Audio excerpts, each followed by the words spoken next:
नमस्कार, मैं हूं आशीष चित्रांशी और आप देख रहे हैं the news launcher. Mid day मुद्दा विद अशोक वानखेड़े। हरियाणा में मनोहर लाल खट्टर ने हार मान ली है क्या? ये सवाल क्यों पैदा हो रहा है? बीच चुनाव में जब चुनाव अपने बिल्कुल पीक पर है, उस समय कांग्रेस से नेता उधार मांगने की नौबत आ गई है भाजपा के सामने। मोदी और शाह अब कुमारी शैलजा के भरोसे हैं। हरियाणा की दलित नेता कुमारी शैलजा के भरोसे अब मोदी और शाह, ये दोनों। जो लेटेस्ट बयान है मनोहर लाल खट्टर का, उन्होंने कहा है कि बहन शैलजा का जो कांग्रेस में अपमान हो रहा है, हम उनको अपने साथ मिलाने के लिए तैयार। ये पूरा खेल क्या है? शैलजा का अपमान कहां हुआ? किसने किया? क्या इसके पीछे एक बड़ा खेल है? हरियाणा में ग्राउंड पर जो दलितों का रुझान मैंने देखा है, दलित कांग्रेस के साथ नजर आ रहे हैं। शैलजा 13 तारीख के बाद क्षेत्र में नहीं है, चुनाव प्रचार में नहीं। खट्टर से पहले आकाश आनंद, मायावती के उत्तराधिकारी, उन्होंने भी शैलजा को लेकर के बड़ी चिंता जताई थी। उनको भी कुमारी शैलजा की बहुत चिंता थी। कंट्रोल रूम भाव को जोड़िए, जरा समझें खेल क्या है। ये उधार के नेता से क्या भाजपा चुनाव जीतना चाहती है हरियाणा में? और क्या खुद अपने दम पर वो चुनाव में हार मान चुकी है कि अपने दम पर हम कुछ नहीं कर पाएंगे, सरेंडर कर चुकी है? भाऊ, शैलजा 13 तारीख से मैदान में नहीं है। शैलजा की बड़ी चिंता है मनोहर लाल खट्टर को। अगर 9.5 साल मुख्यमंत्री रहते हुए हरियाणा की इतना चिंता कर लिए होते, तो आज शैलजा की चिंता नहीं करनी पड़ती। हरियाणा की सही चिंता का 9.5 साल से किए, आज शैलजा की चिंता क्यों कर रहे हैं ये लोग? 9.5 साल तक जो आदमी सिर्फ अपना फोटो छपवाता रहा, इवेंट करता रहा और हम्म, जो स्थापित नेता थे भाजपा के, उन्हें हम्म, किनारा करता रहा, उनकी जड़ें काटता रहा। मन हम्म, वो जो खट्टर साहब है, ये बेसिकली देवेंद्र फडणवीस साबित हो रहे हैं हरियाणा के लिए। मैं बता रहा हूँ हम्म, आपको। हम्म, देखिए, शैलजा की इतनी चिंता थी और दलित बेटी की इतनी चिंता थी, तो हम्म, जब अब हाल ही में लोकसभा में जब शैलजा लड़ रही थी, हम्म, तो उसके उसके खिलाफ उम्मीदवार ही नहीं उतारते। हम्म, बोलते ये दलित बहन हमारी चुन के जाए, सांसद में हमें अच्छा लगेगा, एक हम्म, दलित चेहरा होगा, इसलिए हम उसके खिलाफ उम्मीदवार नहीं उतार रहे। हम्म, आपने शैलजा को लोकसभा में हराने का भरकस प्रयास किया हम्म, और कांग्रेस ने जितवाने का, हम्म, शैलजा जी जीत गई। अब इसमें मामला क्या हुआ आशीष, मैं बताता हूँ। शैलजा और हुड्डा, इनके बीच में काफी सालों से अनबन है। ये बात अलग है कि एक समय ऐसा भी था कि शैलजा और हुड्डा जी की इतनी गहरे अच्छे संबंध थे कि हुड्डा जी की घर की एक शादी शैलजा के कोठी से हुई। हम्म, मतलब हुड्डा जी यदि सिगरेट ज्यादा पीते थे तब, और हुड्डा जी ने एक पैकेट हाथ में रखा, तो धीरे से कोई परिवार का आदमी हो या हुड्डा जी को प्रेम करने वाला हो, वो शैलजा जी को इशारा करता था कि बहन जी देख लीजिए। तो हुड्डा जी के हाथ से सिगरेट का पैकेट उठा के फेंकने की ताकत एक ही इंसान में थी, वो थी शैलजा। और वो बोलती थी कि भाई साहब, आपको अपनी चिंता नहीं है, हम लोगों को आप चाहिए, फालतू की बात मत करिए, खबरदार हम्म, पैकेट को हाथ लगाया तो। ये संबंध गड़बड़ कहाँ हो गए? इसमें दोनों तरफ से है, मैं ये नहीं कहता कि शैलजा की ही गलती। पूरा साथ देने के बाद शैलजा जी का जो कहना है, मेरी भी बात हुई उनसे, हम्म, उनका ये कहना है कि जब हुड्डा जी मुख्यमंत्री बनते, तो कोई ना कोई एक दलाल साथ में रखते और वो दलाल पार्टी के बाकी लोगों को अलग करते। हम्म, उनका इशारा विनोद शर्मा की तरफ था। अब उन्होंने क्या कहा, मैं विनोद शर्मा को, अब पॉलिटिकल आदमी है वो, दलाल तो हम नहीं कह सकते, लेकिन विनोद शर्मा पूर्ण रूप से डिफेक्टिव चीफ मिनिस्टर बन के 10 साल तक काम करते रहे। हम्म, तो ऐसे में पार्टी के जो लोग थे वो साइड को हो गए। विनोद शर्मा जी तो बिजनेसमैन है, उन्होंने जब हुड्डा की चलती थी तो हुड्डा के साथ बिजनेस किया, अब वो बीजेपी के साथ बिजनेस कर रहे हैं, हम्म, वो भाजपाई हो गए। तो उसकी वजह से ये दूरियां बढ़ गई। लेकिन अब जब दूरियां कम होने का प्रयास सभी कर रहे हैं, कांग्रेस आला कमान से लेके सब, और हमको लग रहा था कि ये दूरियां पूरी हो गई, इतने में एक गेम प्लान हुआ। मैं इसको गेम प्लान इसलिए कहता हूं कि दो चार लड़के थे जिन्होंने शैलजा के बारे में अपशब्द कहा हम्म, और सबदूर प्रसारित किया भाजपा वालों ने कि कांग्रेस के हुड्डा के समर्थकों ने ये कहा। अब वो जो वीडियो है, उसमें वो जो बोल रहे हैं, वो ना कांग्रेस के मेंबर है, ना कोई ऑफिस बेयरर है। वो कांग्रेस की सदस्यता तक नहीं है उनकी। हम्म। लेकिन जिस हिसाब से इसको प्रचारित किया गया, ये यकीनन शैलजा के दिमाग खराब करने के लिए किया गया, या ये मैसेज दिया गया कि हुड्डा जी के लोग हैं, हुड्डा जी के लोग हैं। हुड्डा जी ने एक रैली में संबोधित करते हुए ये कहा उसके बाद तुरंत कि शैलजा जी मेरी बहन है हम्म। और हमारी बहन के खिलाफ अपशब्द बोलने वालों को इस पार्टी में जगह नहीं। हम्म। बाद में हमने पूछा किसी को कि या उन लड़कों का क्या हुआ निष्कासन करने के लिए? अरे बोले वो मेंबर भी नहीं है तो निष्कासन कहाँ से करेंगे? हम्म। हम्म। ये मुझे कहीं न कहीं संदेश खाली वाले मामला दिखता है। याद है आपको? वहाँ क्या हाँ। संदेश खाली में बिल्कुल ममता बनर्जी को विलेन बनाया था, बाद में पता पड़ा ये इन्हीं के वीडियो बनाए हैं और वो सारा मामला ठुस हो गया फिर। हम्म। लेकिन भाई 2 महीने तो ममता जी को जोर करवा ही दिया। हाँ। पूरे पूरे देश में एक दलित और मुसलमान के फेवर में और दलित विरोधी एक चेहरा तो बना ही दिया था। हाँ। तो अब एकाएक खट्टर जी को बहुत ज़्यादा चिंता हो रही है। खट्टर जी को दलितों की चिंता हो रही है तो ज़रा यूपी में झाँक के देखिए। हम्म। वर्तमान में केंद्र में मंत्री है ना, अब तो पूरे हम्म। भारत के मंत्री है। हम्म। तो दलित की जाके देखिए। कांग्रेस ने जिस दलित को अध्यक्ष बनाया उसका मज़ाक उड़ाते हैं आप। हम्म। तब आपको दलित नहीं समझ में आता। हम्म। बाबा साहेब आंबेडकर की संविधान किसी काम का नहीं, ऐसे बोलने वाले लोगों को आपके अपने साथ रखते हो, हम्म। आर्थिक सलाहकार समिति के अध्यक्ष बना के। हम्म। जो नेता ये कह रहे थे कि ये संविधान बदलना पड़ेगा, बाबा साहेब आंबेडकर का लिखा हुआ, उनके खिलाफ खट्टर साहब ने अभी तक कुछ नहीं बोला। हम्म। ये रणनीति के तहत है।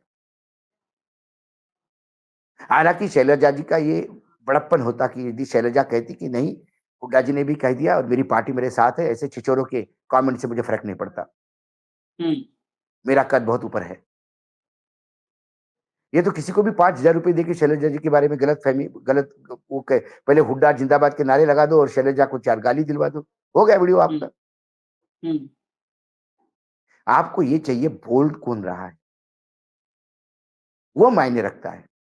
कोई छिछोरा रास्ते से चला देगा कि भाई अशोक वानखेड़े को पत्रकारिता नहीं आती और मैं उसको पत्रकारिता समझाने के लिए उनके पीछे पड़ूं।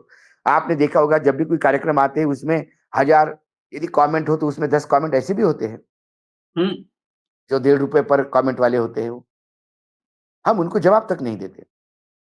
हाँ, कल अरुण शोरी जी ने मुझे कहा, उस बुलंद के पत्रकार ने कहा कि Ashok Wankhede you are not a journalist, तो मैं सीरियस हो जाऊं।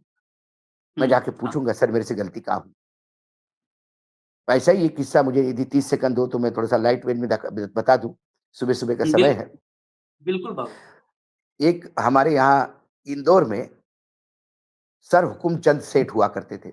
उनको सर हम्म। उपाधि उस जमाने में अंग्रेजों में दी थी और वो हम्म। इंडिया के कॉटन किंग माने जाते थे। हम्म। लंदन में कॉटन का बाजार उनके एक हुंकार से बदलता था क्योंकि पूरा भारत का कॉटन उनके पास था। वो इतने बड़े लोग थे कि बिरला जी ने पहली जूट मिल जब शुरू की तो उसका फाइनेंस देने वाले हुकुमचंद थे। हुकुमचंद की हुकुमचंद मिल भी थी। अब उस मिल में हम्म। हो गया कुछ तो भी वो यूनियन तो तब भी थी। आज़ादी के हम्म। पहले की बात कर रहा हूँ मैं, तब भी यूनियन हुआ करती थी। तो वहाँ जो लोकल यूनियन थी उन्होंने कहा कि हमको और तनख्वाह दिवाली का कुछ बोनस वोनस चाहिए या तनख्वाह बढ़ा के चाहिए। तो उन्होंने कहा कि कोई नहीं, जो है उसी में काम करो। तो वो अपने टाँगे पे एक भोंगा लगा के जो नेता है पूरे शहर में घूमता था। तो हम्म। हुकुम सेठ दिवालिया हो गयो, हुकुम सेठ दिवालिया हो गयो।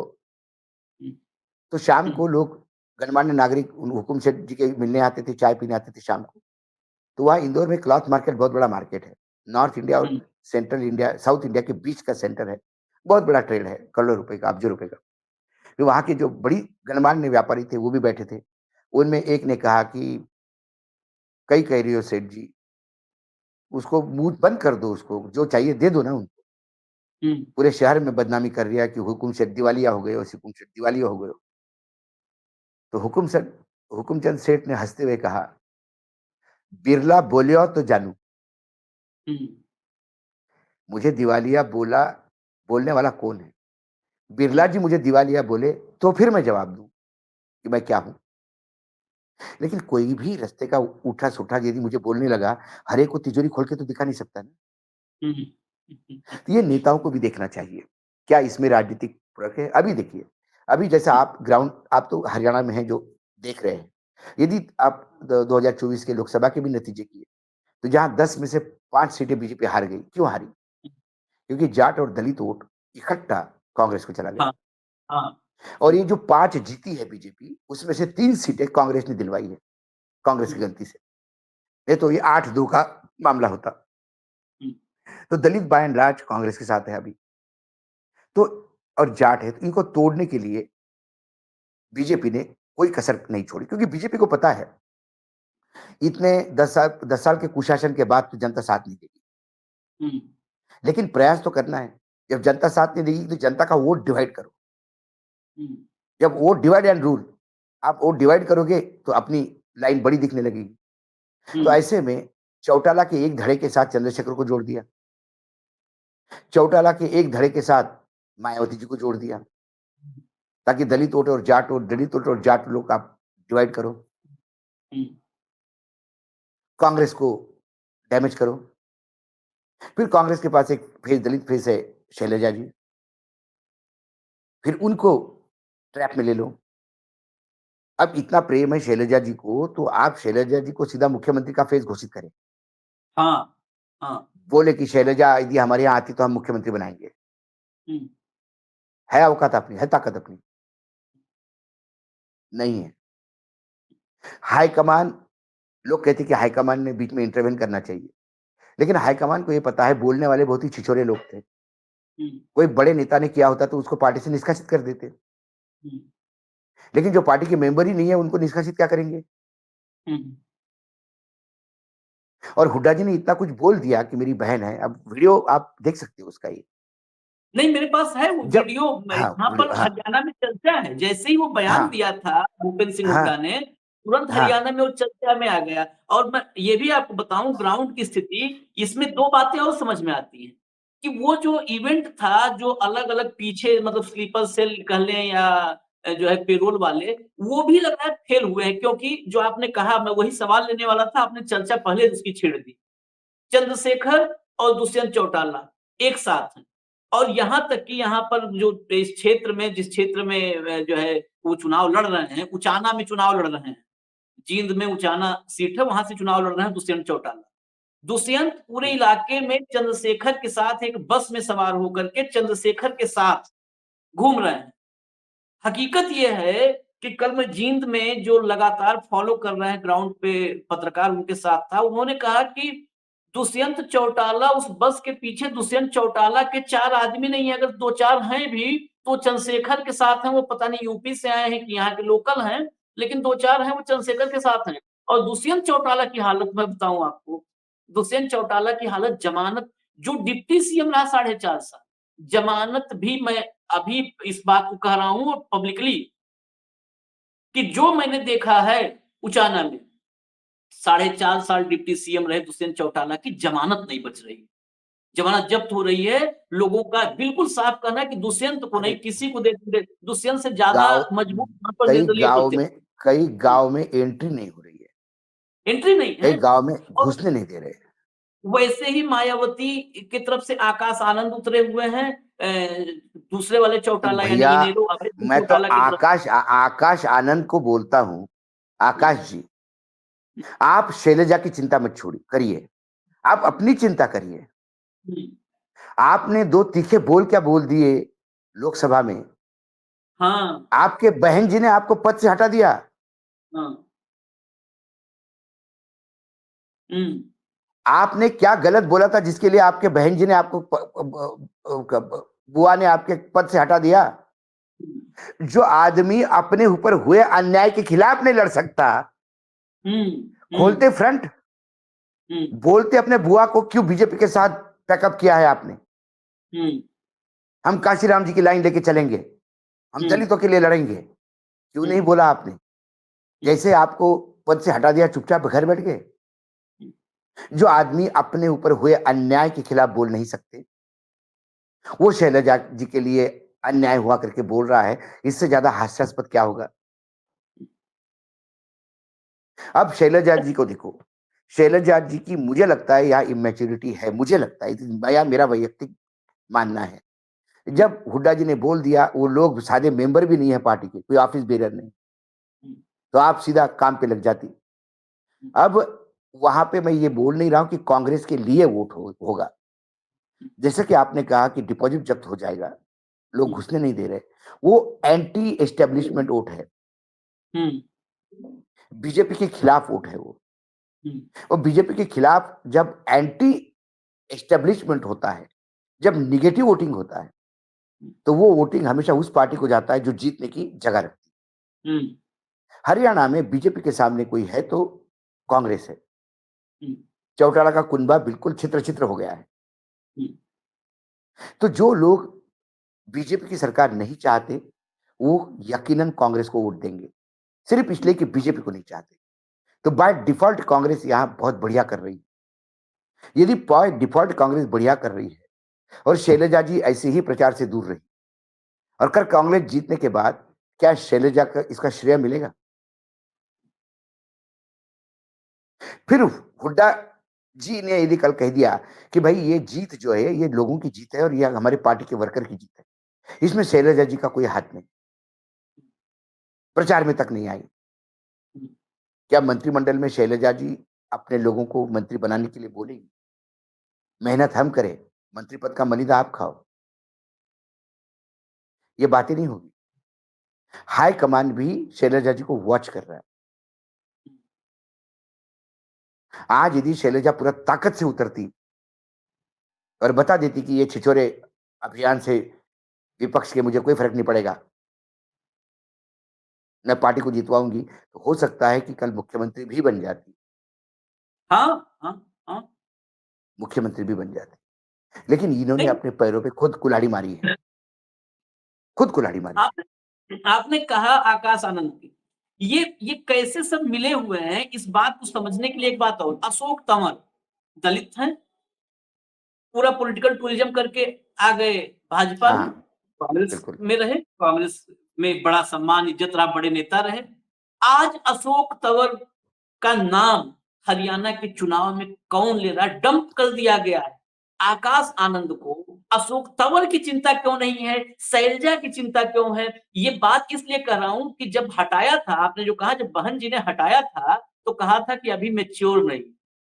तो क्या हाँ, मैच्योर करने के लिए 5 साल यही ट्यूशन दिया गया है कि मैच्योरिटी का मतलब ये है कि भाजपा नहीं, के लिए काम करो। मैच्योरिटी का नहीं, मतलब नहीं, ये है भाजपा के लिए काम यही करो। भाई हुँ, उसको इमैच्योर बोल के कितने दिन हो गए? हाँ, कितने अभी चुनाव लोकसभा के थे, लोकसभा 6 हाँ, महीने भी हाँ, नहीं हुए। हाँ, अरे ऐसी कौन-सी दवाई खाई आनंद ने कि वो एकदम मैच्योर हो गया? हाँ, हुँ, मतलब हरियाणा को कितना कम लेखती है मायावती जी। हुँ, हरियाणा का चुनाव उनके लिए फॉर्मेलिटी है, घर के बच्चे को भेज दिया, जा देख ले, संभाल ले। हुँ, यूपी के लिए तू मैच्योर नहीं है, तू हरियाणा के लिए क्योंकि हुँ, छोटा राज्य है, अपना कोई स्टेक भी नहीं है। हुँ, 1% वोट आया भी तो ठीक है, जाओ, खेलो। जैसे बच्चों को खेलने के लिए देते हैं खिलौना। हुँ, ये गाड़ी चलानी नहीं आती है, टूटी हुई गाड़ी लेके जाओ, कहीं ठोक भी दोगे, तो ज़्यादा हुँ, नुकसान नहीं हुँ, होगा। जब हुँ, गाड़ी सीख लोगे तो बड़ी गाड़ी चलाना। हुँ, तो ये क्या हरियाणा की भूमि, जो कुरुक्षेत्र की भूमि मानी जाती है, जो गीता की जन्मदाता है, जो गीता विश्व का सबसे बड़ा ग्रंथ माना जाता है, हुँ, उसका अपमान कर रही है मायावती जी, इमैच्योर आदमी को भेज के। उसको टेस्टिंग ग्राउंड बना के दिया है आपने, कि जाओ मैच्योरिटी का ट्रेनिंग ज़रा उधर होके ज़रा कुछ और 2-4 चुनाव ऐसे लड़ो, फिर मैच्योर हो जाओगे। हुँ, ये कुछ भी नहीं है, ये शुद्ध रूप से बीजेपी की मदद है। आनंद जिसमें हमने देखा था कि ये डूबती हुई नैया है बीएसपी की, उसमें हुँ, आनंद एक मुझे एक रोशनी दिखी थी। जिस हिसाब से एग्रेशन से भाषण करते थे, मुझे लगा कि हुँ, नहीं ये दम है, ये फिर से दलित राजनीति को ज़िंदा करते हैं। हुँ, लेकिन मुझे लगता है कि पद से हटाने के बाद आनंद को भी लगा कि मोदी जी के चरण छूने में ही ज़्यादा इज़्ज़त है, हुँ, नहीं तो कहीं के नहीं रहेंगे।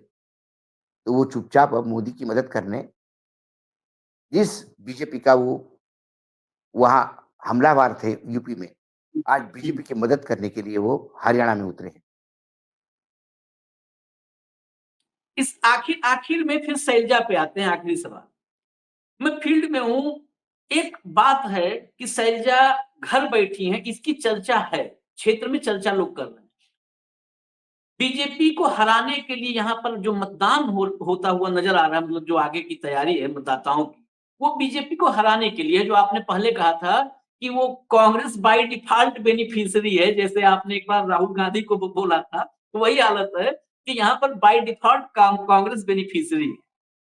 लेकिन ये है कि अगर शैलजा एक संदेश देती हैं, तो जो माहौल है ऑलरेडी कांग्रेस आज की तारीख में, मैं जमीन पर जो देखा हूं, कांग्रेस 50 से ऊपर जाती नजर आ रही है। हालांकि मतदाताओं का कहना है कि बहुत सारे मतदाता कहते हैं 65, बहुत सारे गांव में बिल्कुल अक्खड़ अरे अंदाज में बाबा, 65। मुझे मुझे तो एक जो आदमी लगातार हरियाणा में घूम रहा है, हम्म उनने कहा कि उन्होंने सीटें गिनवाई जहां पे बीजेपी के उम्मीदवार, बीजेपी का जो हम्म गढ़ है, हम्म जहां हमेशा बीजेपी को सीटें मिलती है, वहां हम्म पे गांव में नहीं घुस रहे। हम्म बोले बीजेपी के गढ़ में यदि गांव में घुसने नहीं दिया जा रहा है, तो ये सिंगल डिजिट पे आ गई बीजेपी, तो आश्चर्य नहीं होगा। ये उस पत्रकार का कहना था। तो मैंने बोला नहीं, आज मुझे तो उनने सीटें गिनवाई। बोले अशोक जी पूछ हम्म लीजिए किसी को, ये बीजेपी के गढ़ है हम्म और इस गढ़ में उम्मीदवार गांव में नहीं जा पा रहा है, लोग हम्म रोक रहे, पंचायतों में जा जाके माफी मांग रहे, माफी नहीं हम्म मिल रही है। हम्म ये लड़ाई किसानों की है, हम्म ये लड़ाई हरियाणा की बेटी की हुई बेइज्जती की है, हम्म ये बदले की लड़ाई है, ये बदलाव की नहीं। बदलाव तो इस बदले के चक्कर में हो रहा है, हम्म और जो बदलाव में जो बेनिफिशियरी है, हम्म जिनको फायदा हो रहा है, उनके लिए बड़ा टास्क है। जिन लोगों ने ये बदलाव किया, उनकी कितनी केयर वो कर पाएंगे आने वाले सालों में जब सत्ता में बैठेंगे, उनके लिए प्रायोरिटी का टास्क वो होगा। लेकिन अच्छा। जब ये सारा चीज आपको भरी हुई थाली आपके हाथ में है, हम्म तो आपको जाके बस टेबल पे, डाइनिंग टेबल पे बैठना ही है ना। हम्म। और यदि आप डाइनिंग टेबल पे नहीं बैठ रहे हो, शादी में फूफा बन रहे हो, तो फूफा पे, शादी में जो फूफा नाराज होता है, उससे शादियां नहीं रुकती। हम्म शादी का प्रोसेस चलता रहता है। एक टीम फूफा जी के पास बड़ी रहती है कि अरे भाई समझा करो, अच्छा भाई दूल्हे का बाप आके माफी मांग लेगा, अच्छा अच्छा, चाचा भी माफी मांग लेगा, चलो ठीक। और किसने को वो आपको पानी देने में देरी की, उसको भगा दिया हमने, चलो ठीक है, अब तो जरा आ जाइए। और फिर फूफा देखता है कि सब लोग मनाने के लिए आ गए, फिर फूफा जाता है। तो शैलजा फूफा ना बने, ये क्योंकि मैं एग्जैक्टली बात अब। हाँ। शैलजा में मैं राजनीतिक भविष्य देखता हूँ। हम्म। युवा है, दलित है, पिताजी की विरासत है, स्वयं का एक अच्छी पकड़ है, हम्म लेकिन फिर वो सुरजेवाला जैसे बीजेपी के स्लीपर सेल के साथ उनके इन्फ्लुएंस में आके यदि ये काम कर रही है, हम्म तो जो बीजेपी अशोक तंवर को, तुम्हारी पार्टी के अध्यक्ष थे, तुम्हारे हम्म खिलाफ लोकसभा चुनाव लड़ा था, हम्म एक चुनाव हार के डंप कर देते हैं, यूज एंड थ्रो कर देते हैं, वहां जाने के पहले 3 बार सोचे। हम्म सवाल वो है, और एक जाना है तो डंप तुरंत नहीं चले किया। जाए, तुरंत चले हम्म जाए। आप जाओगे भी नहीं, इधर भी नहीं रहोगे, उधर भी नहीं रहोगे, खेल स्पॉइल करने का प्रयास करोगे, तो फिर जहां है वहां पे भी इज्जत खो दोगे, जो नहीं। कमलनाथ की स्थिति हो गई। जाता तो एक बीजेपी में चला ही जाता, जाके हाँ। दरवाजे पे वापस आने पे कमलनाथ जो बेइज्जत हुए हैं, कहीं के नहीं रहे। तो वैसी कमलनाथ ने बहुतों को बेइज्जत शैलजा भी जी की किया स्थिति था। होती हुई दिखाई दी। बिल्कुल। बहुतों को बेइज्जत भी किया था कमलनाथ ने। तो वही हाँ है, हाँ। इसी जन्म में सब सामने आ जाता है। मैं हम्म, बात कर रहा था डंप करने का, तो डंप तो बहुत को किया, अशोक तंवर को किया, रणजीत सिंह चौटाला लेकर के आए थे, चुनाव में उतारे, डंप कर दिया। आज जो है खट्टर साहब को बहुत कुमारी शैलजा की चिंता है। खट्टर साहब ने 9.5 साल जिस गांव को गोद में रखा, उसकी कितनी चिंता की, वो मैं दिखाऊंगा न्यूज लॉन्चर के दर्शकों को, कि वो गांव गोद से उतरा है कि गोद में ही है, और कुपोषित है, क्या है उस गांव की हालत? दम तोड़ दिया शैलजा गांव की ने। चिंता करने वाले खट्टर को अपने गांव की कितनी चिंता रही, जिस गांव को गोद में उठाए घूमते रहे 9.5 साल। मुझे कागज। मुझे इसमें एंगल और दिखता है। हाँ। खट्टर साहब को अब शैलजा की चिंता करने के ज्यादा मोदी जी की चिंता करनी चाहिए। हम्म, मोदी जी की रैली में जो हम्म, एक रैली हुई, हम्म, वहां 5,000 लोग भी नहीं थे। और उससे महत्वपूर्ण बात, क्योंकि मैं भी जो लोग हाँ, आप फील्ड में घूम रहे हैं आशीष जी, एक जरूर पूछिएगा रैली हम्म, कवर करने गए उन पत्रकारों को, हम्म, जो भी चैनल वाले थे उनको वार्निंग दी गई कि हम्म, खबरदार आप यहाँ से कोई शूट करोगे तो हम्म, हम्म, आप सीधा हमारे वेबसाइट से उठाइए हम्म, कवरेज। और फिर वेबसाइट में वही होता है, किसी और रैली की भीड़ दिखा दी जाती है। हम्म। मोदी जी भाषण कर अच्छा रहे हैं, सामने लोग तालियां बजा रहे हैं, 3 साल पहले पुरानी ताली वाली फुटेज लगा दी जाती है और बताया जाता है कि इतना, जैसा पूना में होता था कि क्या रैली है, फिर पूना में हम्म, फुटेज आ गया, अरे पूरी चेयर खाली है। हम्म। नहीं, उससे महत्वपूर्ण एक बिंदु, उसी पर फाइनल कमेंट जो आपने याद दिला दिया, जो खट्टर साहब शैलजा की चिंता कर रहे हैं, वो खट्टर साहब मोदी जी की जो इकलौती रैली हुई हरियाणा में, उस रैली के बैकड्रॉप से गायब थे। खट्टर साहब को कहां पर इज्जत मिलेगी, वो जगह अपनी तलाश से। उनको तो अच्छा, चाहिए कि बसपा में दुष्यंत हास्यास्पद, चौटाला। इससे भी हाँ, इससे भी ज्यादा हास्यास्पद बात है, हाँ, खट्टर साहब शैलजा की चिंता कर रहे हैं, हाँ, अपने भतीजे को नहीं संभाल पाए। हाँ। वो भतीजा कांग्रेस चले भतीजा गए। का था। हाँ। नहीं, उसको तो मना के उनको ले पहले आए अपने, फिर। अच्छा मना के वापस ले ले आए। आए बना, अच्छा बना मना के के ले ले आए। आए, भतीजे ने कहा मैं हाँ, चाय पीने गया। भतीजे ने कहा मैं चाय अच्छा पीने गया। देखिए, चाय बेचने वाला यदि जिस पार्टी का प्रधानमंत्री बन जाए, हाँ, वहां के लोग दूसरे के पार्टी में चाय पीने जाए, हाँ। ये गले नहीं उतरती बात।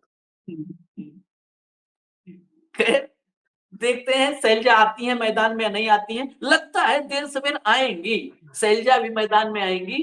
देखते हैं, हम लोग इंतजार कर रहे हैं, हरियाणा के लोग भी और हम भी। और जो शैलजा पर डोरे डालने की कोशिश हो रही है, इस वक्त अगर शैलजा मैदान में उतरती हैं तो शायद कांग्रेस के भीतर शैलजा और मजबूत होकर के उभरेगी, और मजबूत होकर के। उभरेगी। क्योंकि अगर शैलजा की तरफ से भूपेंद्र सिंह हुड्डा जवाब दें, शैलजा की तरफ से कांग्रेस पार्टी जवाब दे, तो शैलजा कमजोर होंगी। शैलजा कांग्रेस की तरफ से शैलजा जवाब देने आती हैं, तब शैलजा मजबूत होंगी। इंतजार करेंगे। शैलजा मजी हुई राजनेता है, हमारी शैलजा कोई हल्की फुल्की नहीं। हरियाणा में लोग प्यार करते हैं, तो शैलजा क्या करती हैं, निगाह उन पर रहेगी। हमें इजाजत दीजिए, आप न्यूज लॉन्चर देखते रहिए। और चलते चलते आप सबको ढेर सारी बधाई। मैं भी भूल जा रहा हूं क्योंकि हम भी बाहर फील्ड में हैं, भाऊ भी। आप सबको बहुत बहुत बधाई हो। और बधाई हो। हाथ जोड़ करके आप लोगों का आभार व्यक्त करते हैं कि आपने 1 मिलियन, बहुत छोटे समय में 1 मिलियन का सफर पूरा करवाया है न्यूज लॉन्चर को। करवाया है। जो प्यार आपने दिया है, उससे बड़ी पूंजी हमारे पास नहीं। और और सबसे बड़ी बात, ये आपने स्वयंभू किया है। हम्म, हमारे किसी प्रोग्राम में, हमारे किसी भी एंकर ने, मेरे किसी भी कंटेंट प्रोवाइडर ने कभी रिक्वेस्ट नहीं की कि आप आइकॉन दबाइए, सब्सक्राइब करिए, कभी नहीं। इसके बावजूद ये स्वयंभू है, ये आपका आशीर्वाद हमारे सराखों पे। और प्रयास करेंगे कि आपके विश्वास पे हम खरा उतरने का प्रयास करेंगे। ऐसा ही इसका आपका प्यार बना रहे, ऐसा ही साथ बना रहे। हम पूरा प्रयास करेंगे कि पत्रकारिता जिसके लिए हम आए हैं, सच्चाई आपके तक लाने का प्रयास करेंगे। कोई चीज हमको, कोई दबाव, कोई धमकियां, कोई एजेंसियां, कोई पैसे किसी के, हमें कतई कोई आ, खरीद नहीं सकता। क्योंकि और हम डरते इसलिए नहीं है कि अब 1 मिलियन का सुरक्षा कवच हम दोनों के पास है, और उससे हम किसी से भी लड़ लेंगे। ऐसा ही प्यार बना रखें। प्यार बना रहे। और हम भरोसा दिलाते हैं आपकी इस पूंजी को, ये जो प्यार है, आपकी जो ये पूंजी है हमारे पास, इसको सहेज के संभाल के रखेंगे। कभी भी आपकी उम्मीदों पर हम उन उम्मीदों से डिग जाएं, धोखा कर दें, ऐसा नहीं करेंगे, ये वादा है, ये वादा है, कभी नहीं। हम जब तक रहेंगे, ये आवाज ऐसे ही आजाद रहेगी। फिर ऐसे ही आ जाएगा। आप ऐसे ही आवाज आजाद रहेगी। इस आवाज को कोई दबाएगा, खरीदेगा। हम बाहर रहें, भीतर चले जाए कल को, लोग कहते हैं ना जेल चले जाओगे, कोई परवाह नहीं। कोई परवाह वहां से भी चिट्ठी लोग लिखा करते थे, पहले हम लोग सुने हैं कि चिट्ठी आ जाती थी तो वहां से खत लिख के चिट्ठी भेजेंगे, से बाहर कोई कमेंट पढ़ आएगी। गया, कोई हाँ, पढ़ देगा, भाऊ जाएंगे अंदर तो अंदर से चिट्ठी लिख देंगे, मैं पढ़ दूंगा। हम दोनों जाएंगे तो दोनों चिट्ठी लिखेंगे, कोई और पढ़ देगा, लेकिन आवाज आएगी, ये आवाज नहीं बंद होगी। इजाजत दीजिए, चलते चलते फिर एक बार आप लोगों का हाथ जोड़ धन्यवाद। करके आभार। धन्यवाद। इजाजत दीजिए, कल दोपहर फिर मिलेंगे हम और भाऊ मिड डे मुद्दा विद सुमान खेड़ा। नमस्कार।